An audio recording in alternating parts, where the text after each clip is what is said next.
Selamat siang teman-teman Arlan Podcast. Hari ini kita akan memperbincangkan tentang virus corona. Perbincangan adalah kunci. Saya sudah ada dengan beberapa teman-teman dari farmasi ya. Oke.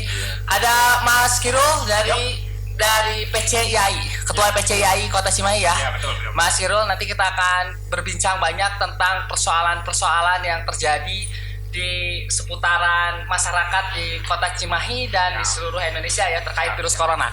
Kemudian ada Kang Isal. Halo. Thank you Kang Isal. Beliau sebagai peneliti juga, akademisi juga terkait dengan tentang virus dan segala sesuatunya ya Kang ya. Parasit ya. Oke, parasit. Kemudian ada Bu Rari. Hai. Oke.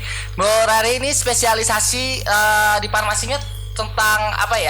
Biologi Apa? farmasi. Biologi. Oke, biologi farmasi. Nanti juga bisa kita bahas sedikit tentang bagaimana sebenarnya virus dan ada juga yang spesial Mas Indra Herlambang. Acara gosip Pak. Oke. Ini Mas Anggi sebagai peneliti juga, akademisi juga. Mikroba ya. Mikrobiologi Oke, mikrobiologi. Ini juga menarik ya. Jadi banyak orang awam yang nggak tahu dan tidak bisa membedakan mana virus dan kemudian mana bakteri atau kemudian kedua-duanya sama. Nanti kita bahas lagi. Dan terakhir adalah Bu Tita Hartiana. Tita Hartiana. Oke. Sebagai teknologi farmasi atau di spesialisasi farmasi. Oke, teknologi farmasi. Nanti kalau misalnya kita akan berbincang tentang pembuatan hand sanitizer, bisa juga atau bisa kita handmade, bisa buat di rumah gitu tentang hand sanitizer juga boleh. Siap. Oke, kita yang pertama adalah sebenarnya si virus corona ini kan sudah mulai banyak diperbincangkan ya. Tapi secara keseluruhan mereka berbincang dalam konteks ya ada sesuatu yang takut banget memang takut ya. Cuma ada juga sesuatu yang sebenarnya kalau kita tahu ilmunya juga ya sebenarnya ada juga sih bisa prepare ya, bisa mengantisipasi. Oke, sebenarnya virus itu sendiri bagaimana sih? Ada yang bisa bantu? Mungkin Kang Isal dulu. Oke. Kang Arlan. Jadi COVID-19 itu merupakan suatu virus kelompok dari corona. Oke. Corona ini nama lain COVID-19 itu adalah nCoV-19, kepanjangan dari Novel Coronavirus Disease 19. Oke. 19 itu menunjukkan tahun ditemukannya pada tahun 2019. Nah, kenapa disebut dengan kelompok atau grup dari corona? Sebetulnya corona itu sudah banyak sekali virusnya yang ditemukan. Yang pertamanya itu adalah dari SARS. Oke, SARS ya. Sempat booming juga ya SARS. Oke. SARS itu Severe Acute Respiratory Syndrome. Oke. Itu tahun 2002. Kemudian lanjut lagi ke tahun 2012 itu MERS, Middle East Respiratory Syndrome. Oke. Itu ditemukannya di Timur Tengah.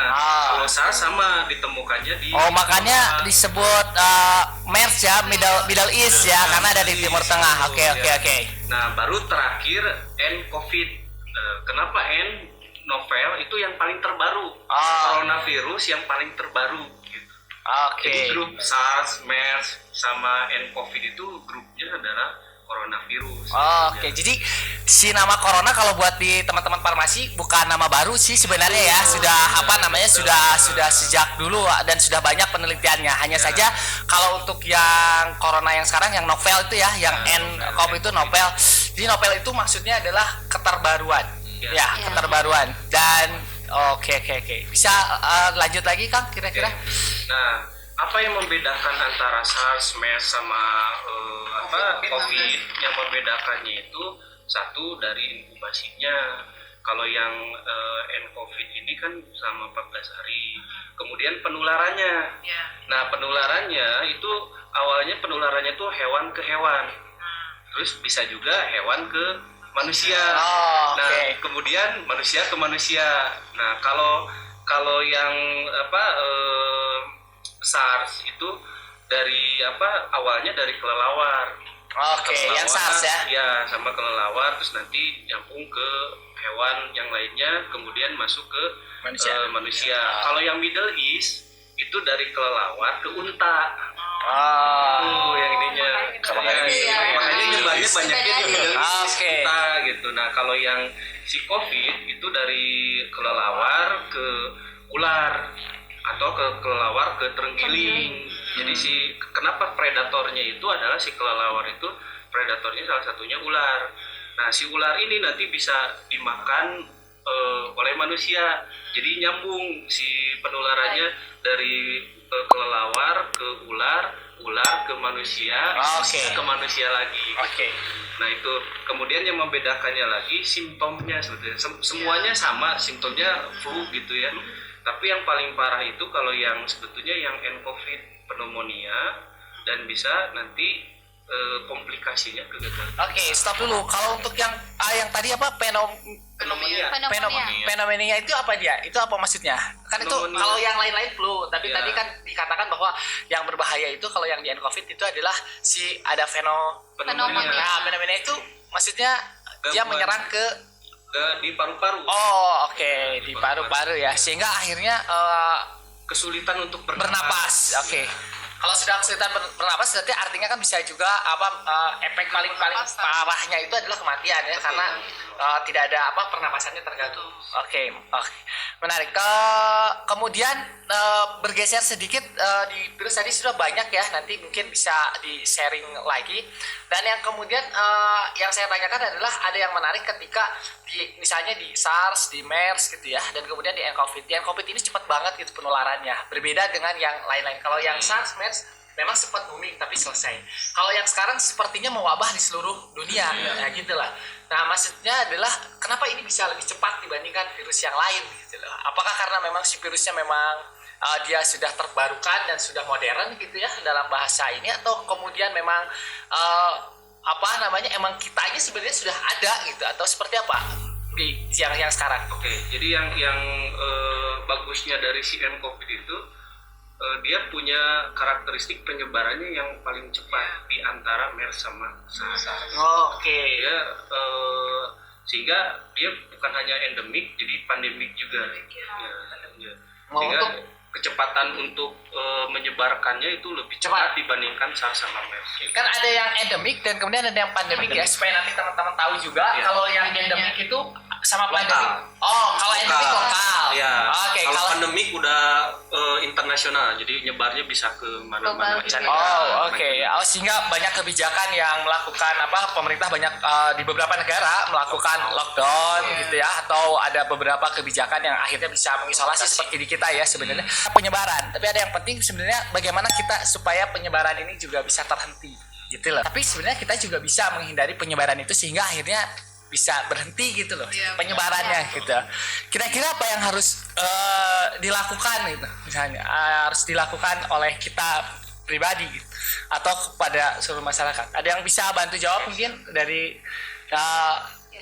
Bu Tita atau Mas Anggi? Kan sebenarnya itu kan sama sih, kalau kan ini sejenis dengan kalau kita baca-baca ya, karena terlibat juga di Satgas waspada corona. Jadi kan banyak tuh kasih berita-berita atau kasih video-video baru, update-updatean. Sebenarnya kan mirip-mirip ya sama virus flu sebenarnya. Nah, kan kalau kayak kita aja, kita sakit flu, misalkan Farhan sehat, Andi sehat, nggak akan ada yang tertular. Tapi kalau pas lagi yang lagi nggak sehat, lagi nggak daya tahan tubuhnya lagi nggak bagus, Farhan juga pasti semuanya akan sama-sama flu, satu rumah bisa flu gitu kan, namanya kayak gitu.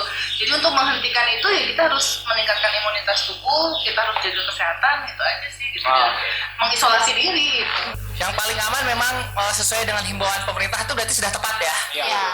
Untuk isolasi, terus kemudian menjaga kebersihan dan lain-lain. Kalau di Pak Hirul sebagai apa namanya di PCII sendiri sebenarnya apa yang sudah sudah dihimbau atau sudah dilakukan kepada teman-teman apoteker ya yang betul. ya udah otomatis teman-teman apoteker nggak bisa meninggalkan pekerjaannya ya. Itu yang Jadi, paling garda terdepan yang nggak bisa. Ya mereka adalah garda terdepan ya. Kalau apoteker garda terdepan dan Frontliner. kemudian ya mereka juga harus waspada gitu. Jadi kira-kira seperti apa Kang Hirul? Jadi kalau misalnya di Apoteker Indonesia kita satu komando semuanya sama mengikuti arahan dari pemerintah untuk menjaga diri, kebersihan segala macamnya. Malah kita juga sudah memberikan edukasi-edukasi berupa flyer-flyer kepada masyarakat dan apoteker itu sendiri tentang bagaimana sih mencegahnya gitu. Tentang bagaimana sih apa sih yang harus diperhatikan, apa sih yang harus dibersihkan, kapan saja sih dan harus panik nggak sih gitu. Jadi sebenarnya itu sih yang kita jaga untuk teman-teman apoteker Indonesia. Apalagi kalau misalnya untuk teman-teman apoteker atau frontliner semuanya kita udah juga memberikan SOP tentang bagaimana saat datang mereka harus cek suhu tubuh dulu, lalu mereka harus cuci tangan dulu. Setelah itu nanti pulangnya juga dia harus cek lagi, cuci tangan lagi dan segala macamnya.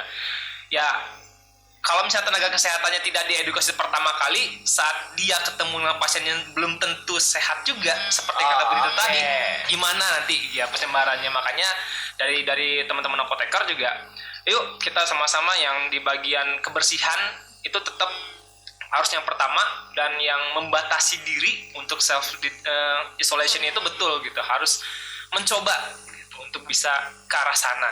Oke. Tapi himbauan untuk masyarakat juga teman-teman PCII juga terus ya melakukan terus. campaign juga Iya. untuk tetap menjaga Betul. kesehatan, Iya, sama. kebersihan Iya. dan Iya, begitu keluar dari rumah, masuk ke rumah tuh jangan pegang, jangan langsung cium Langsung asap. cuci Kalau tangan. Nah, itu langsung Iya. cuci Cuci tangan, cuci muka. Paling bagus juga bajunya Baju langsung lepas, ganti. ganti. Ya, Oh, orang zaman ganti. dulu kan suka bilang Iya. kalau kita habis dari Ganti baju, mana, gitu. Iya, ganti ganti baju baju. gitu, pokoknya cuci kaki, cuci tangan. Nah, itu tuh udah paling benar. Oke, Iya, sebenarnya itu adalah apa namanya gerakan sehat ya. Sebenarnya Iya, udah biasa, Udah biasa sudah, ya. harus sudah biasa Pas dilakukan ada ya.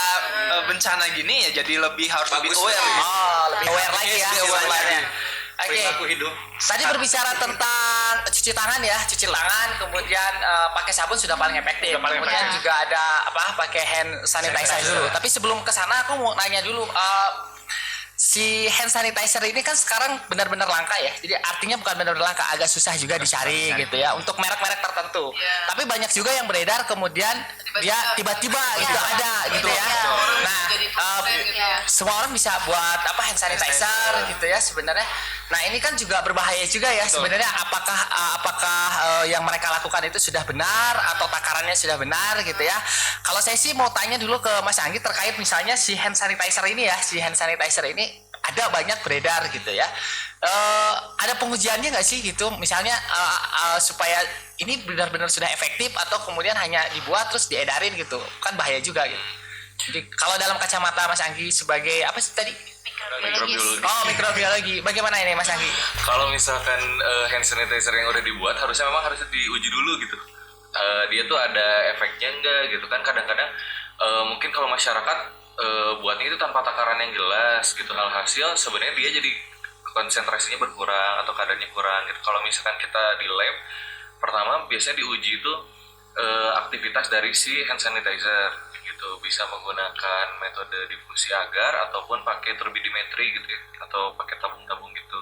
Oke. Nanti kita bisa melihat hand sanitizer yang kita buat ada efeknya enggak gitu. Selain itu kan kita buatnya itu kan di lab ya, dengan standar higienitas tertentu gitu. Nah kita pun juga uji ada kontaminan nggak sih masuk ke dalam ke si hand sanitizer itu. Jadi kita uji pakai metode in-using test namanya.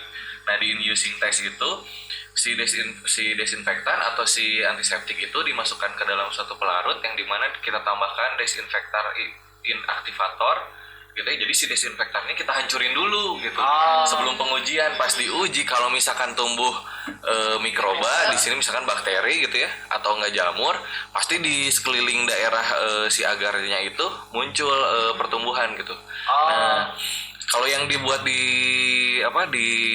rumah kan nggak mungkin melakukan pengujian ya Pak.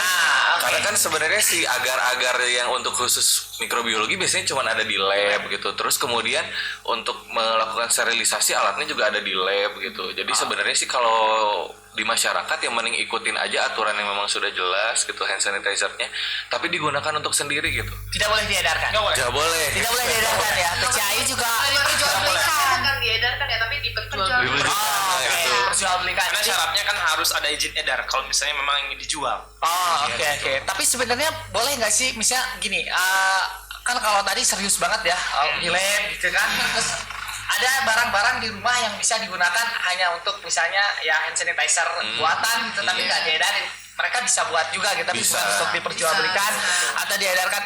Gimana cara pembuatannya? Mungkin Mbak Rari ya sebagai apa? Jadi bahan alam. Bahan alam. Oke, Jadi gimana?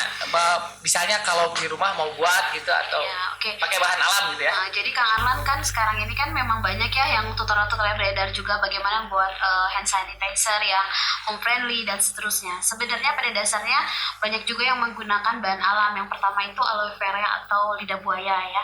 Sebenarnya itu banyak yang bertanya apakah kita harus beli gel aloe vera atau bagaimana. Sebenarnya pun dari tanaman aloe vera sendiri kan termasuk dalam tanaman yang ditumbuhkan di pekarangan, itu sebenarnya bisa langsung. Hanya mungkin processing untuk bagaimana sih mencari cara dia dikeluarin gelnya itu. Jadi pertama itu biasanya kita dari aloe vera sendiri, daun aloe veranya kita kupas, kemudian kita cuci dulu. Nah sebenarnya cuci yang lengket pertama itu adalah getahnya. Sebenarnya dia udah kayak gel gitu ya, tapi kita harus cuci. Nanti baru kita potong-potong daging gelnya, baru kita peras. Dan memang lebih sedikit, pasti lebih lama, dan hasil yang dihasilkan juga lebih dikit dibanding kita beli aloe vera yang udah jadi. Oke.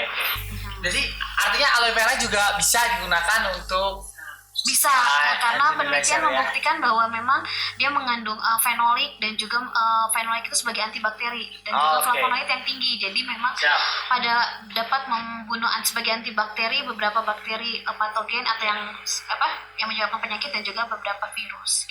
Oke, menarik. Kalau yang maksudnya farmasi menjadi juga membuat hand sanitizer kemarin. Kalau itu nggak menggunakan bahan alam kan ya? Maksudnya artinya menggunakan beberapa bahan lah ya. Kemarin kita pakainya sesuai dengan standar WHO. Oke, pakai standar WHO. Jadi perlu diketahui juga teman-teman di sini, teman-teman farmasi sudah membuat kurang lebih hampir 100 liter ya, hampir 100 liter hand sanitizer, tapi tidak diperjualbelikan. Nah, kemudian sudah diuji di lab, kemudian dibagikan cuma-cuma atau disimpan di beberapa tempat yang memang public space ya. Ya misalnya ada dibagikan ke orang-orang yang memang harus bekerja di luar rumah. Harus bekerja di luar rumah. Oke, tadi yang hand sanitizer yang dibuat di kampus ya, di Unjani sekitar 100 liter ya. Jadi ini masih terus dibuat atau akan berhenti? Jadi kita sih rencananya akan masih terus buat, karena kan kita menyadari lah ya, awalnya kita buat tuh untuk memenuhi kebutuhan kampus dulu sih. Setiap unit kerja tuh ada gitu ya hand sanitizernya, termasuk masjid. Besok juga kita pengen kasih juga untuk ormawa gitu ya, masih di kampus. Terus di kampus juga kan ada asrama. Nah, kita tahu nggak semua orang itu bisa pulang ke rumah kan, terutama anak-anak yang di asrama juga mereka juga pasti akan mengisolasi dirinya. Nah, mungkin salah satunya juga ya kita akan kasih hand sanitizer untuk temennya yang mungkin datang dan lain sebagainya, mungkin gitu ya. Nah, terus kemudian tadi nyambung yang Rari bilang gitu. Sebenarnya kita kalau ngoplos di rumah itu kan pada salah kaprah ya, maksudnya kayak banyak tutorial di YouTube gitu ya, atau di TikTok lah ya sekarang ngeliat TikTok ya kan yang udah gitu, dan itu dicampur sama alkohol 70%. Tapi itu nyampurnya cuma nyampur gitu aja gitu, nggak ada takaran yang jelas gitu, dan itu sebenarnya yang berbahaya sebenarnya gitu. Kenapa berbahaya? Karena kan dia meletakkan sesuatu di tangannya berpikir bahwa itu akan membunuh kuman, ternyata tidak gitu kan. Itu jadi harus ada perhitungan yang benar gitu, perhitungan yang jelas. Yang kalau kita nyampur, bayangin gini, kalau dari penelitian yang ada gitu ya, itu bisa membunuh virus atau bakteri gitu itu di alkohol 70%. Oh, oke. Sekarang orang nyampur alkohol 70% dicampur sama aloe vera. Walaupun penelitiannya betul ada aloe vera itu bisa membunuh bakteri, tapi kan harus ada persentasenya berapa. Oh. Nah, kayak kemarin misalkan saya ngobrol sama salah satu teman, kamu ngoplosnya tuh gimana? 1:1 tuh gimana? 100 ml alkohol 70% dicampur sama 100 gram atau 100 ml aloe vera. Atau jadi bukan 70% lagi ya, itu mah jadi 35% itu gitu. Jadi ada hitungannya ya. Betul ya. sekali. Jadi nggak bisa asal-asalan kita buat asal campur ya, gitu. gitu, Oke. nggak Jadi bisa, gitu. teman-teman yang di rumah yang masih membuat hand sanitizer hati-hati gitu ya Iya. maksudnya. Kalau misalnya salah takaran juga akhirnya akan berbahaya nggak sih buat kita atau akhirnya hanya tidak berefek saja. Iya, perbuatan sia-sia lah ya. Kan kita nggak boleh melakukan Oke. perbuatan sia-sia. Jadi teman-teman harus hati-hati juga ya apa namanya tentang takaran dan lain sebagainya gitu. Iya. Karena memang semua itu juga ada aturannya ya. Betul. Dan Nah. bukunya juga tebal loh segini. Bukan nggak bisa sembarangan ya. Jadi oke. Ya, terus ada satu lagi kemarin itu sebenarnya kan kita udah ngikutin itunya WHO, cuman kan kita ada variasi kekentalan ya, kita inginnya rada kental gitu, makanya kemarin Bu Dekan juga meminta kita untuk menguji lagi gitu untuk secara mikrobanya supaya kita yakin bahwa hand sanitizer yang kita buat itu emang bisa gitu menghambat pertumbuhan mikroba, dan itu sudah dilakukan ternyata dari yang sudah di swipe gitu ya, si tangannya pakai hand sanitizer terus di swipe-kan ke agar-agar tuh nggak ada pertumbuhan mikroba ya. Iya. Berarti sudah Betul. tercapai. Nah, gitu ya. Kita udah hakul yakin lah ini bisa, insya Allah gitu ya, bisa membunuh Tuh, bakteri. nah, Nah, Terus terus aku mau nambahin nih, karena sekarang tuh di pasaran itu banyak banget kan sampai langka ya daun sirih gitu ya, daun sirih sebagai antiseptik. Nah, kebanyakan juga buatnya cuman merebus sirih, kemudian ditampung atau ditambahkan dengan alkohol yang bisa dibeli di apotek kan hanya 70% gitu. Jadi sebenarnya seperti dijelaskan oleh Bu Tika itu kurang tepat untuk oke. walaupun Turun ada lagi konsentrasinya. ada ketentuan juga berapa persen yang harus ditambahkan daun sirih, nggak bisa asal direbus begitu saja. Terus ini kebiasaannya orang-orang juga ya, mungkin ya karena tadi efek panik kan. Efek panik, takut gitu. Jadi bikinnya sekaligus banyak gitu. Padahal sebenarnya yang kita buat itu hanya untuk 1 minggu. Nanti udah habis kita bikin lagi. Jadi stop untuk panik gitu. Jangan panik. Kalau apa-apa panik tuh malah bukannya jadi bener, malah jadi nggak bener gitu kan Ya, gitu. Oke. Himbauan yang cukup menarik ya. Sebenarnya panik akan membuat semuanya akhirnya jadi berantakan dan kacau ya. Tapi ini sedikit bergeser ke hand sanitizer karena dia bekerja untuk membunuh mikroba ya. Jadi Mas Anggi, aku mau tanya sih sebenarnya bagaimana tentang virus dan bakteri itu loh. Maksudnya apakah virus dan bakteri itu memang golongan yang sama atau memang ada yang berbeda ya? Nanti sebelum ditambahkan sama Kang Isal. Seperti apa? Ya. Oke, Mas Anggi, dilanjut lagi untuk virus dan bakteri ya. Iya. Oh, kayak tegang banget. Enggak kayak Menunggu apa-apa untuk ngomong ya. nggak sabar. Dia udah nggak sabar banget, excited. Oke. Gimana, Mas Jadi Anggi? bedanya virus sama bakteri itu beda jauh banget gitu. Yang satu virus mah ukurannya kecil banget, bisa dari 20 sampai 400 nanometer. Sedangkan si bakteri itu lebih gede. Jadi kalau virus tuh intinya dia tuh dari pelindungnya aja udah beda. Biasanya kita sebutnya kapsid gitu ya. Sedangkan di bakteri dinding sel atau enggak suatu plasma gitu ya. Nah di si virus sendiri tuh isinya cuman si kapsid sama material genetik atau kita sebut biasanya RNA gitu ya. Nah sedangkan di bakteri itu komplit, jadi ada dindingnya, ada material genetiknya di tengah-tengah, terus ada ribosom gitu ya. Semuanya materi-materi tentang sel semuanya itu ada di bakteri gitu. Jadi terus bedanya kenapa sih si virus lebih bahaya gitu, karena si virus ini masuk ke dalam si sel tubuh kita gitu. Jadi dia tuh masuk ke dalam. Dia bisa terpenetrasi. Nah itu benar banget. Jadi Oke. Jadi sama nih bedanya sama bakteri itu gimana? kalau bakteri kayaknya lebih mudah dikenali oleh si tubuh mungkin ya, imun tubuh, karena ukurannya kan lebih besar, lebih gede. Apa nih gitu ya? Siapa nih gitu kan udah ketahuan dari si dinding selnya gitu. Kalau misalkan bakteri gram negatif isinya dinding selnya kan LPS yang lipopolisakarida gitu, yang dimana dia mudah dikenali gitu. Sedangkan si virus ini kecil banget, tiba-tiba udah ada di deket sel. Jadi Terus selnya tuh masuk dia terus terganggu, baru ngirim dulu sinyal ke si sel tubuh gitu. Nanti yang waktu ngobrol sama Kang Isal juga ya, pas dicari sama imun tubuh, kemana kok nggak ada, ternyata dia menyusup, dia masuk ke dalam. Kang Isal sebagai yang melakukan penelitian ya, konsentrasi sekarang di malaria ya. Sebenarnya malaria juga parasit, Ya, virus juga. bukan. Oh, bukan, berbeda ya. Protozoa dia maksudnya. Protozoa. Oke. Bukunya segini Pak. Maksudnya bisa dijelaskan dulu nggak tentang yang tadi ya, yang tadi Mas Anggi ceritakan memang seperti itu gitu.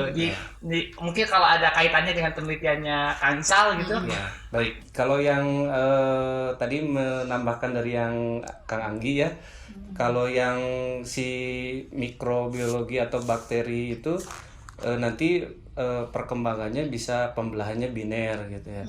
Nah, kalau si virus itu pembelahannya dengan cara melepaskan materi genetikanya, baik itu dia punya DNA ataupun dia punya RNA, dia akan mengintegrasikan si RNA-nya itu ke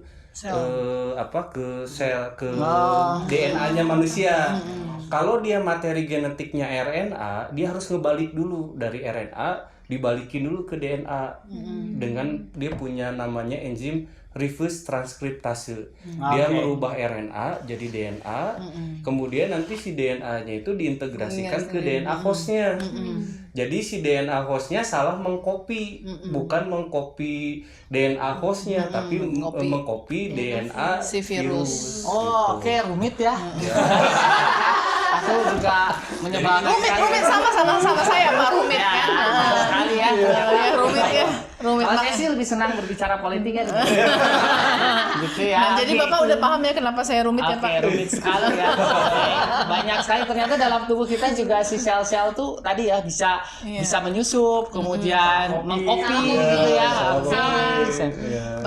Ini juga ada yang menarik ya terkait dengan Kang Hiro, persoalan di apotek banyak sekali orang yang ternyata membeli apa tadi kina gitu terus apa chloroquine gitu. Itu sebenarnya kemana mereka arahnya gitu, sehingga mereka banyak sekali kina itu cukup langka gitu ya, agak langka ya, orang banyak yang membeli kina. Apa itu adalah bagian dari usaha preventif untuk mencegah virus itu. Kemudian jangan-jangan kita sudah membeli kina, ternyata si kinanya itu sebenarnya berbahaya juga, dan kalau misalnya digunakan belum ada penelitian sebenarnya si kina itu bisa menghambat si virus corona itu. Gimana ini Kang Hiro? Nah, ini fenomena yang lagi banyak banget di apotek.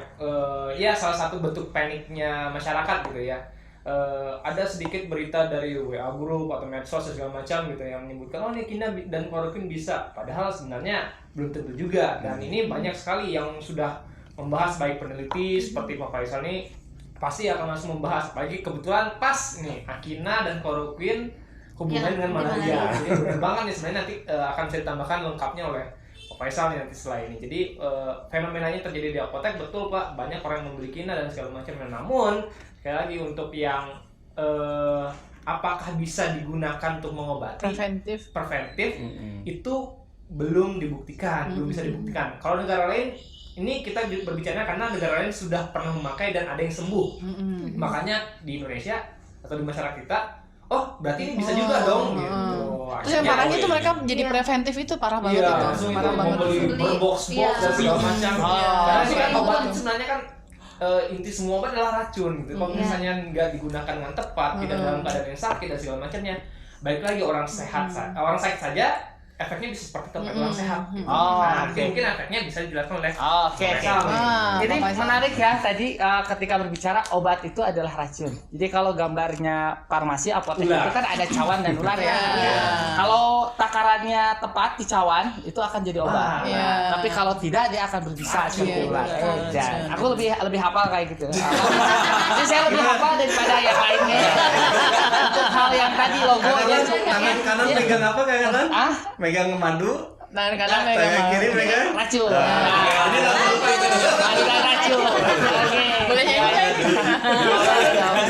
Oke, tadi menyambung sedikit Kang Misal terkait yang tadi ya efek sebenarnya kalau kina itu termasuk yang kalau untuk malaria kan memang sudah digunakan ya Iya. sejak lama gitu. Sejak Tapi lama. kalau untuk ada COVID. kalau ya yang COVID yang tadi, terus kemudian khawatirnya di WhatsApp grup itu membenarkan gitu, ada benar gitu, dan kemudian nah itu kalau misalnya penggunaan kina ini sendiri kalau misalnya tidak tepat bisa efeknya seperti apa ya? Ya, efek sampingnya kina itu ke penglihatan sama pendengaran. Oh. Nah, bahaya itu bisa menyebabkan ketulian sama kebutaan. Nah, itu yang harus dipahami sama semua orang. Jadi kalau misalnya sekarang buat preventif gitu ya dipakai misalnya kina, jangan bukan malah sembuh tercegah dari COVID, malah mata sama telinganya bisa. Bahaya sekali ya. dosisnya ya, Kang. Jadi teman-teman yang ada di rumah gitu ya, jadi harus hati-hati juga mengenali obat karena obat ini nggak bisa sembarangan. Dan kemudian obat ini memang dikeluarkan serius untuk